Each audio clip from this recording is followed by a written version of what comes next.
Thank you very much. I would like to start this morning by thanking, of course, my very dear friend Marie-Christine Morel for the kind introduction. And I would like to start also by thanking my good friend, Professor Kritsky, and my Russian colleagues and friends for having the chance to be here today. All my career was defined in one way or the other by the work of Alexander Ivanovich Oparin. I was lucky enough to meet him when I was quite young. And I think that he was the most significant intellectual influence in my life. And I think it speaks highly of the Bach Institute of Biochemistry of the Russian Academy of Sciences to be recovering and reanalyzing in terms of a modern assessment of the work he had done. And precisely because I realized that there are a number of young students in the audience, and because this lecture takes place after the youth school that you organized, I would actually like to put the work that Oparin did in a historical context so we can understand a little bit better what was the significance of his contribution. So that's the reason why I'm calling my talk contemporary assessment of what he actually proposed. And let me start by saying that in many ways, I think that Alexander Ivanovich was a 19th century scientist in the sense that he was deeply influenced by the work of Darwin. And many people do not realize that at the turn of the 20th century, there was in fact a very extensive acceptance of the idea of evolution, but not everybody accepted truly the idea of natural selection. And this situation became even more complicated when the work of Mendel was rediscovered. So I think it's fair to say that in a number of countries, the people actually accepted the idea of evolution, but rejected the idea of natural selection. And this can be simply summarized by saying that the discovery of Mendel's work led to the idea that genetic mutations were the fundamental source of evolutionary novelties in opposition to Darwin's ideas of natural selection. It was not until later on when this apparent contradiction was absolutely solved thanks to the work of Darwinian thought. Now, Darwin himself, as many of you know, was highly reluctant to address in public the issue of the origins of life.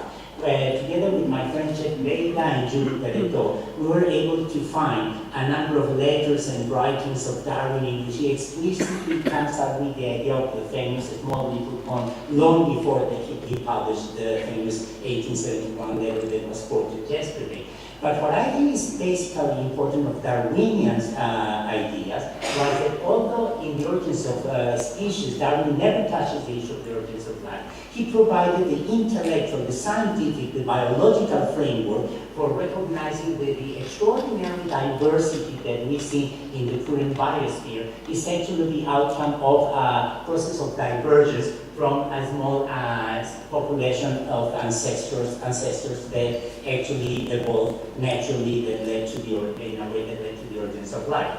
Now, these ideas became very rapidly known in the West, and many people do not realize, even in Russia, I think, that the main introducer of Darwinian thought in the case of the Russian Empire was Climent Arkadievich Timiryazev.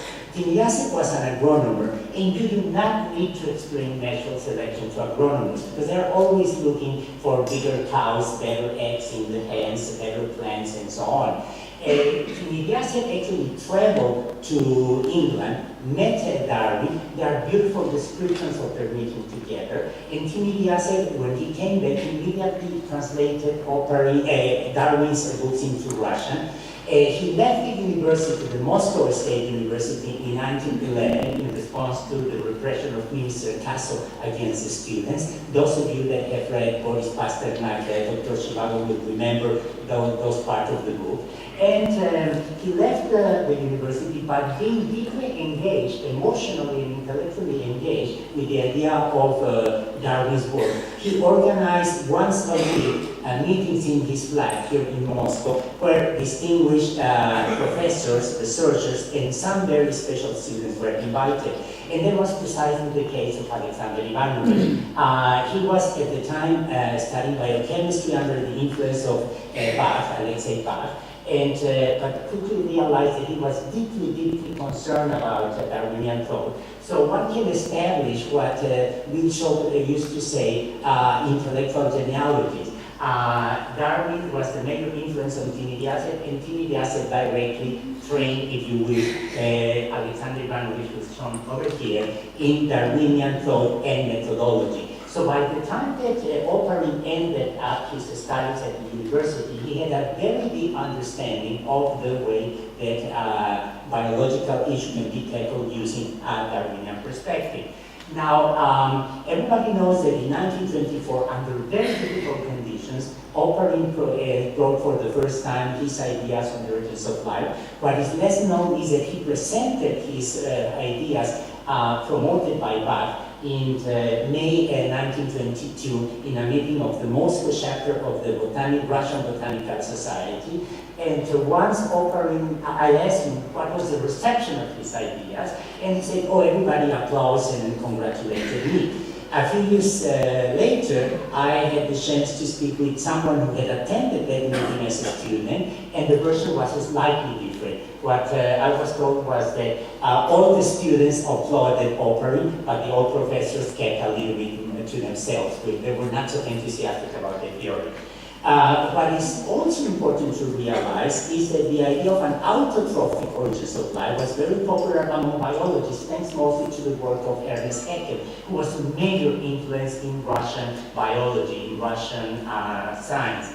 And it's very interesting to realize that almost at the same time, several other people were speaking about the idea of a primitive soup and a heterotrophic origins of life. In addition to Alexander Ivanovich, Harvey, an American microbiologist, was proposing a heterotrophic origins of life in a hot environment, and the idea was that if you have higher temperatures, then the chemical reaction will proceed much more rapidly, and you don't need enzymes. So a primitive organism, say Harvey, in this small paper published in Science, will not require the full set of enzymes to actually go on living. Then Charles Liebman, a geochemist in the United States, in La Jolla, was actually speaking of a heterotrophic origins of life. And you know well, that Haldane actually proposed the same ideas, although he was assuming that a virus represented an intermediate step between the primitive soup and early heterotrophic cells.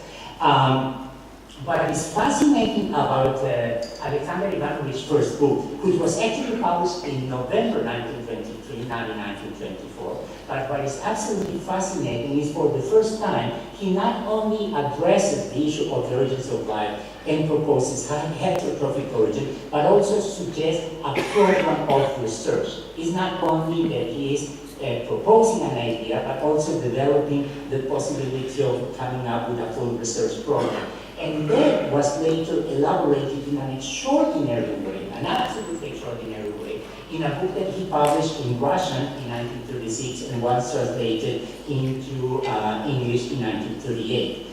People that read the book at the time, when they were young, for instance, Albert Eschen-Moser or Leslie Orgel, have told me how enticed they were by the strength of the arguments. And a long time ago, my friend Bill Shaw, my late friend Stanley Miller, and myself, we published an analysis of this book, and we say that it's truly a masterpiece of evolutionary thought of the 20th century. Now, the main idea behind this book, after doing one of these extraordinary historical and philosophical analyses of the issue of the origins of life, the main idea by Oparin was that the primitive atmosphere was reducing, namely that you had no free oxygen and an abundance of chemical species rich in hydrogen, that this has led to the synthesis and accumulation of organic compounds in the primitive oceans, what we call today the prebiotic soup, that these compounds interacted among themselves and formed quasarates, which at the time were seen as the most avant-garde model of what protoplasm was, and that the interaction between the molecules in these quasarates eventually led to the first living beings, which were bacteria, heterotrophic, because they were nourishing themselves from the organic compounds dissolved in the environment around them, and they were anaerobic because they had emerged in an environment that was free of oxygen. Now, if you look at this scheme that I have summarized here, you very rapidly realize that in order to solve the problem of the origins of life, what Oparin has done is to divide it into a number of small problems, and instead of assuming a spontaneous generation of life, he's saying that no, it proceeds in a stepwise, slow fashion. Slow because at the time many people thought that evolutionary developments have to proceed very slowly in time. And a number of steps that Oparin was convinced that could be solved only if you had together people from different fields. So you would require astronomers and geophysicists and geologists to reconstruct the primitive Earth. You require the concourse of chemists to understand the synthesis of organic compounds. You require physical chemistry and cell biology. And finally, the other thing that many people did not realize is that he was one of the very first to propose a scheme of evolution of metabolism, because he afterwards elaborated on how you actually go from this primordial heterotrophic bacteria into the extant microbes that can photosynthesize or do chemioautotrophy and so on. I think it's a reflection of the times, and one should not forget that the cover of the book in the English edition, in the American edition, was done as my friend Joe Felsenstein, who's a very distinguished evolutionist in the United States, told me when he recognized this picture right away. It was done by an American communist artist that actually was absolutely enticed by the theory and right away decided to make the cover. The artist happened to be a friend of his parents who were Russian communists living in exile in the United States, Jewish Russian communists, basically. Okay, so now if you see this scheme in which I attempt to summarize the basic idea of Oparin, you realize that nucleic acids are missing.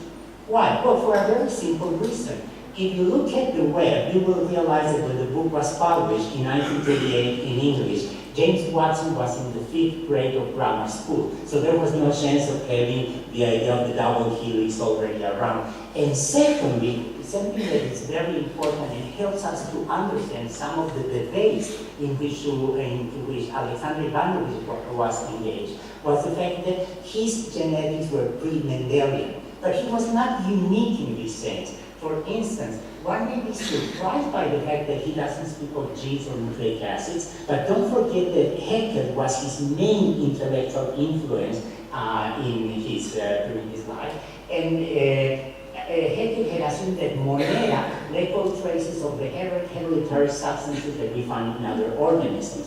And even more so, as late as 1942, Julian Huxley, who was one of the main intellectual drives in the idea of neo-Darwinism, was convinced that you don't need genes in bacteria as you do in eukaryotes, in nucleated cells. So the fact that Oparin doesn't include genes in its original scheme is simply a reflection of the intellectual, the scientific tradition from which he came, and the fact that many other people, both in the Soviet Union by then or outside the Soviet Union, were having basically the same perspective. So he was not unique in that sense. What is fascinating is the fact that the scheme, the theory that he proposed, is what the philosophers of science call an epistemologically open theory. It's a theory that can incorporate without any problem additional discoveries and new perspectives without destroying the overall structure of the proposal. Now, at the same time in which Alexander Ivanovich was proposing his heterotrophic idea of the origins of life, in the United States, Hermann Müller, who eventually came here to Moscow and was working for a while in what was then the Soviet Union, came up with his own ideas on the origins of life. And I think the comparison is very interesting because it allows us to understand basically the ideas that Oparin was pushing forward. Müller was an American geneticist that had been trained in Morgan's lab in Columbia University, where the Drosophila were used for the first time as a model for doing genetic studies under laboratory conditions. And this is clearly reflected in the single gene theory that Müller proposed. He said that the first thing was a gene, just a gene by itself, that had appeared by chance in the primitive oceans. So here we have a problem, because if it appears by chance, how can you develop a research program to try to understand that? Secondly, he was convinced that the primordial gene, this first living entity, was endowed from the very beginning with autocatalysis, namely the possibility of making copies of itself, by heterotrophic catalysis, namely the possibility of influencing the rate of reaction surrounding this primordial gene, what would be the ancestor of metabolism, and by mutability. In other ways, it could evolve, because once again, coming from Mendel's ideas for Müller, just mutations were enough to define the process of evolution. And this was published in a paper that he wrote in 1926, which is a reflection again of the times in which so many people were thinking, discussing the origin of the first living entities. Now, I think this is a very, very good way of depicting the key proposals. For Müller, to go directly from non-living matter into primordial genes, directly, even though at the time the people had no idea what a gene was, chemically speaking, but for Alexander Ivanovich, from 1924 onwards until the very end of his life, it was not a sudden emergence, like in the case of Müller, but a gradual transition from the non-living to the living. And even though we use the expression, the term, origins of life, what he really meant was this process of slow evolution. Now, the idea, as I already mentioned, was immediately popular in many scientific circles. The people accepted it right away, but it was not until 1953 when my friend, my colleague, my professor, Stanley Müller, was able to show, using the Oparin perspective for defining the synthesis of organic compounds, when he simulated in a highly reducing atmosphere under laboratory conditions the possible atmosphere of the primitive Earth, and demonstrated that he could synthesize without any problem amino acids and many other compounds. What we tend to forget is that in 1953, actually with only 2 weeks of difference, Watson and Crick had proposed a double helix model of DNA. So ever since, if you wanted to address issues related to the origins of life, you had to keep in mind this intellectual drive towards modularization of biology. You could not anymore discuss the origins of life in the absence of the anatom, of the structure of genetic material, of the structure of the enzymes of the inside of the cells from what we call today molecular biology. And this, in fact, will be the driving force of what actually happened afterwards in the origins of life. That every discovery that we have made in the origins of life is somehow related in one way or the other to the idea of the framework provided by molecular biology. And don't forget that at first, many molecular biologists were very reluctant to accept the idea of evolution. Many kept a very distant relationship with Darwinian's ideas, and especially with the origin and early evolution of life. Not everybody did so. And I think it's fascinating that in 1954, Haldane published a paper, a small paper in a British small journal called New Biology, in which after analyzing the discovery of Müller, the synthesis, abiotic synthesis of organic compounds, and the modern trends due to the proposal of a double helix model for DNA, Haldane said that the long-chain polymers found in living organisms have backbones composed of phosphate, and here he was referring to nucleic acids, lysine, he was referring to proteins, or pentose synthesis, he was referring to polysaccharides.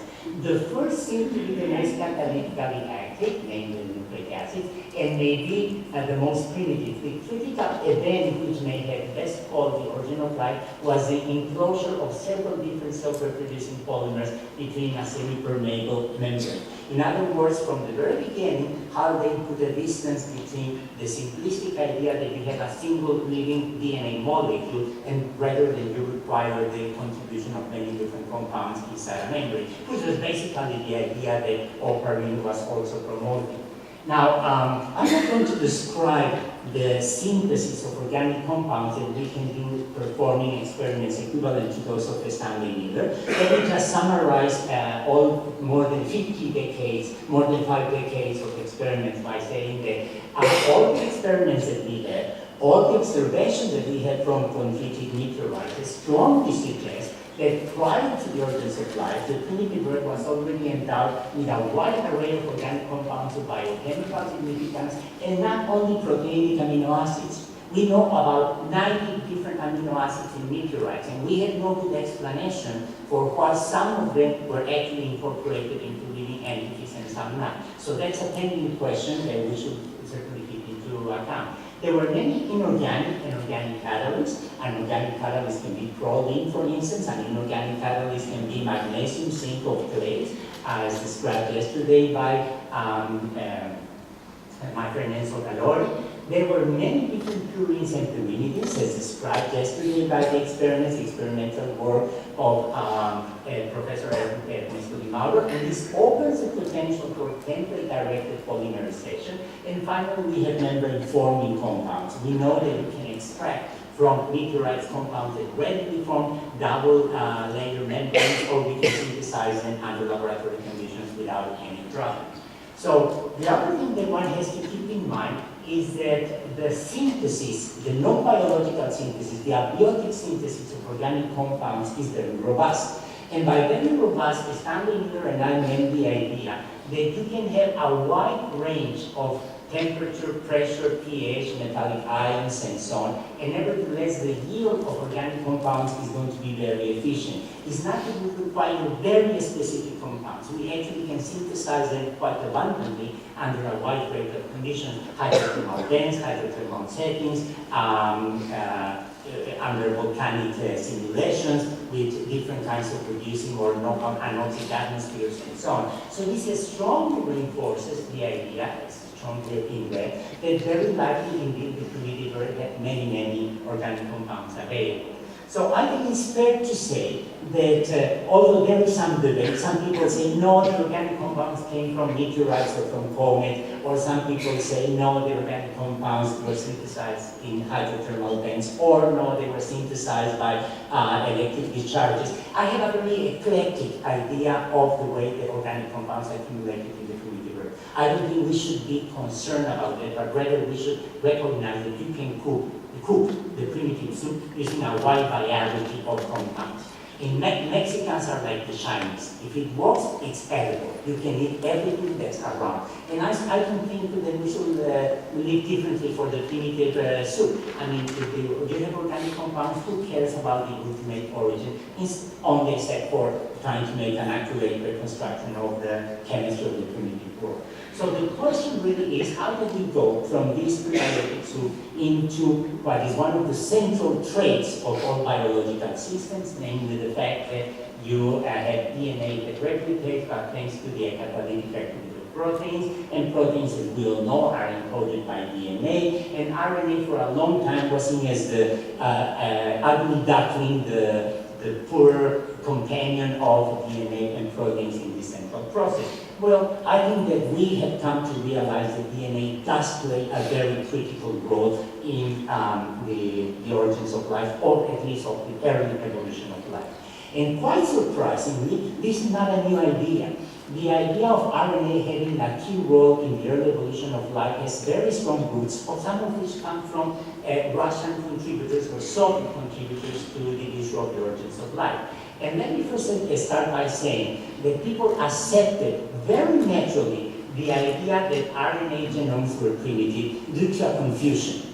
In the 1940s, a number of people like Thierry or a number of people like John Di Bernal demonstrated that some viruses like the tobacco mosaic virus have RNA genomes. And the people wrongly assumed, let me underline that, wrongly assumed that because viruses are very simple, they must be very primitive. So therefore the conclusion was that if viruses can be crystallized and they are at the threshold of life, if they are primitive, which we do not know if it's true or not, and some of them have RNA, therefore RNA genomes must be primitive, which is not the case at all. But certainly people accepted the idea of RNA coming before DNA in evolution.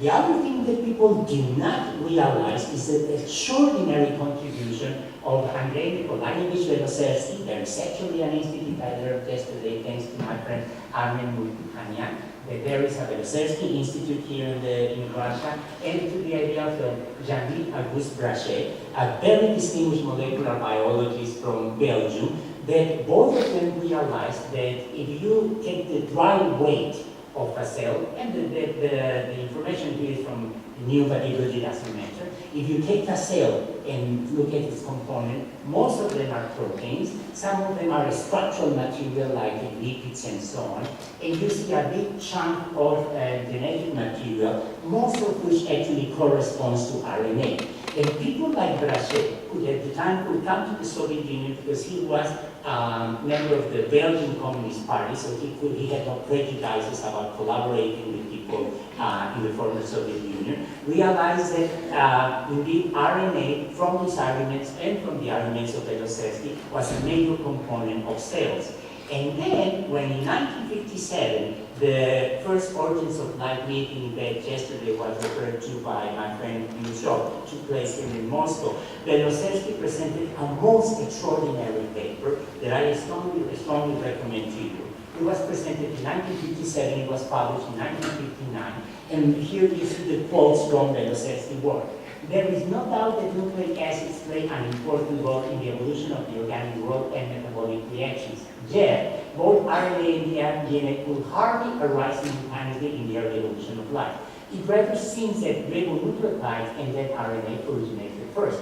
DNA came into existence far more recently as the protoplasm became more differentiated and its function grew in complexity. It seems that RNA, being associated with the most general processes of life, was formed at an earlier evolutionary stage, while the origin of DNA was associated with the development of more specialized and phylogenetically features of organisms. So here we have, in a nutshell, the idea of the RNA world as it was developing, because these people had an extraordinary feeling for biology. Not only they knew how to characterize the DNA, not only they knew how to extract ribosomes, they also had the feeling for biology, they had the intuition of the significance of biological processes, which is of course quite important. And something that many people do not realize is that as early as 1947, Alexander Ivanovich was actually doing quasi-surveys with RNA.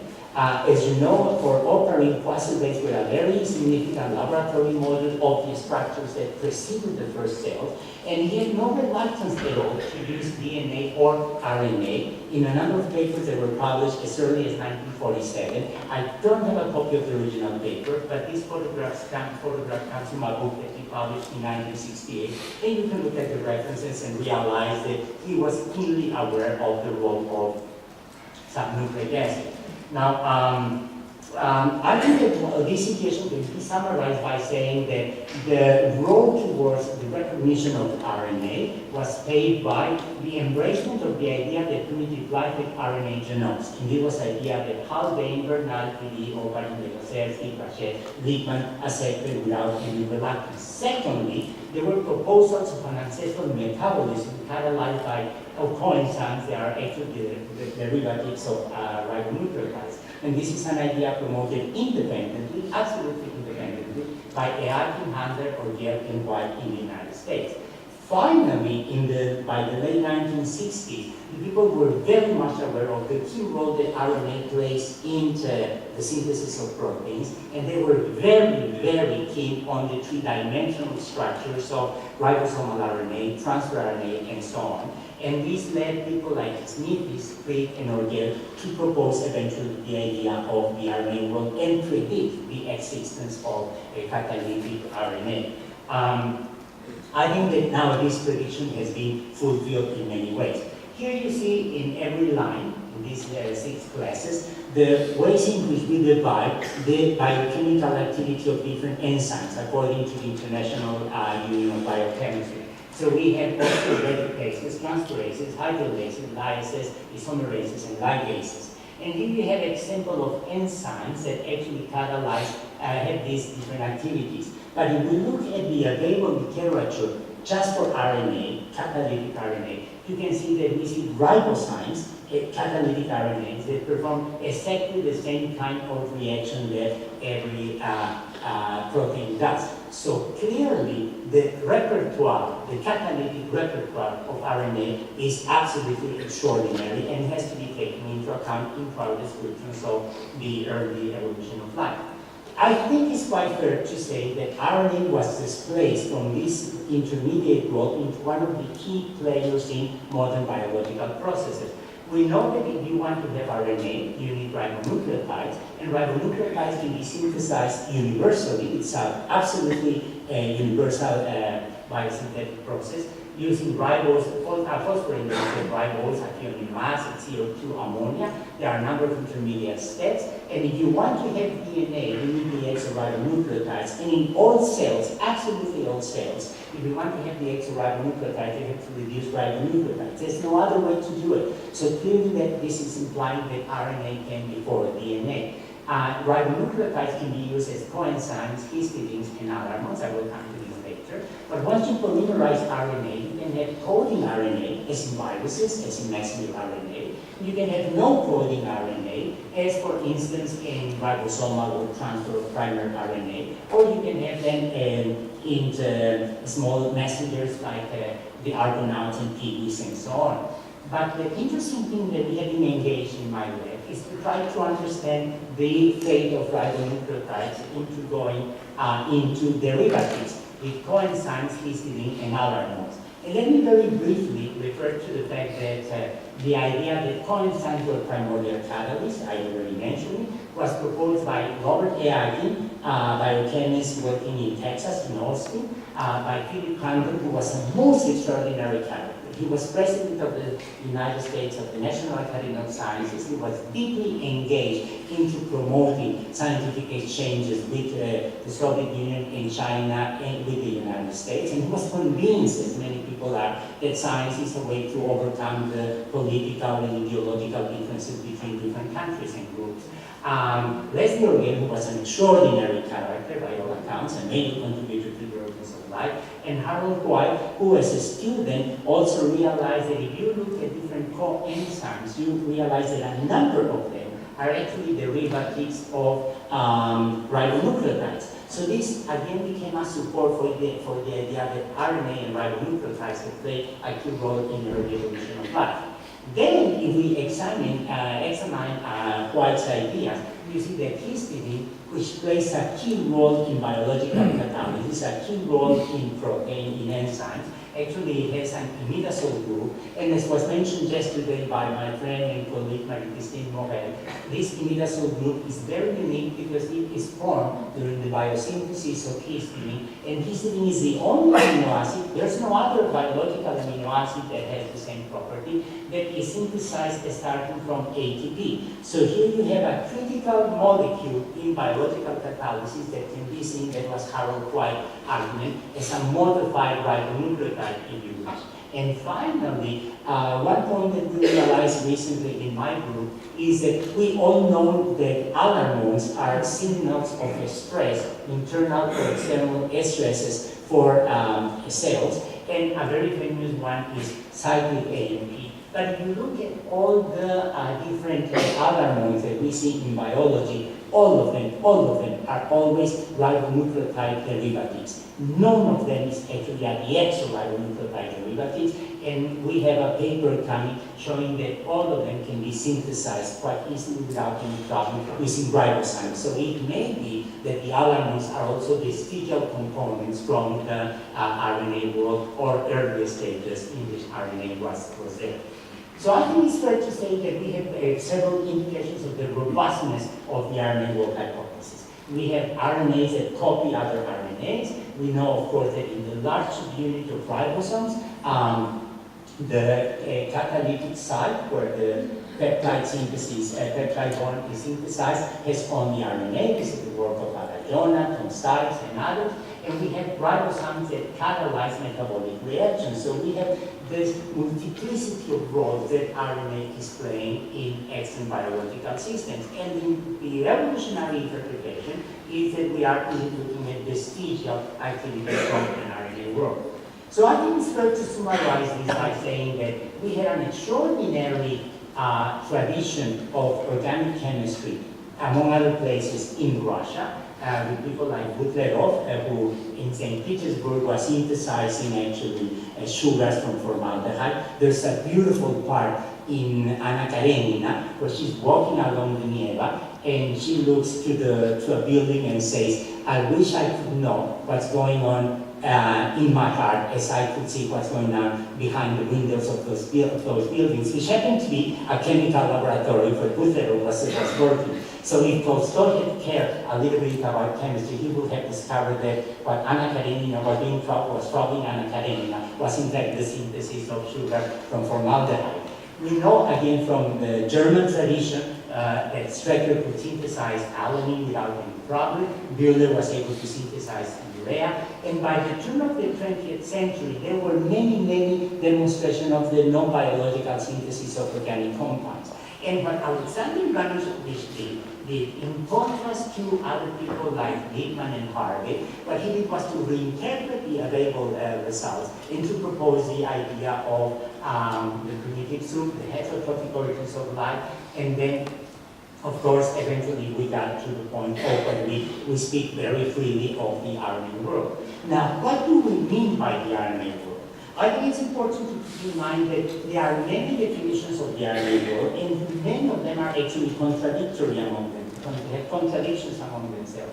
But I and my group believe that if you want to speak of the RNA world, one has to recognize not only the role of RNA, but also the role of modified ribonucleotides. And finally, recognition of the evolutionary significance of RNA catalytic activity implies that the origin of life is no longer synonymous with the origin of the genetic code. So how should we look at Oparin's theory today? I think that today we know that what is important is to synthesize and accumulate organic compounds regardless of the fact they form on the Earth, that came inbound on comets and meteorites. I think we recognize the RNA world as an intermediate stage, and from evolutionary mechanisms like natural selection, operating, and so on, we go to RNA, protein cells, and so on. Let me just finish by saying that I think it's reasonable to propose a scheme in which we have prebiotic synthesis. This can lead to fatty acids, non-canonical bases, racemic mixtures of sugar, protein, amino acids, and so on, to catalytic RNA, amino acids, lipids, and from here to solid RNA, DNA, and protein. Clearly, this was affected by the synthetic evidence, physical stability, chemical reactivity, self-assembly, self-organization, and finally, once you have something that can replicate with variation, natural selection, can operate. What is missing in this picture are many question marks that should be defining all of this transition. What should not be missing in our scheme of the origins of life is the contribution of my friend, my professor, my very good professor, Alexander Ivanovich Oparin. Thank you very much.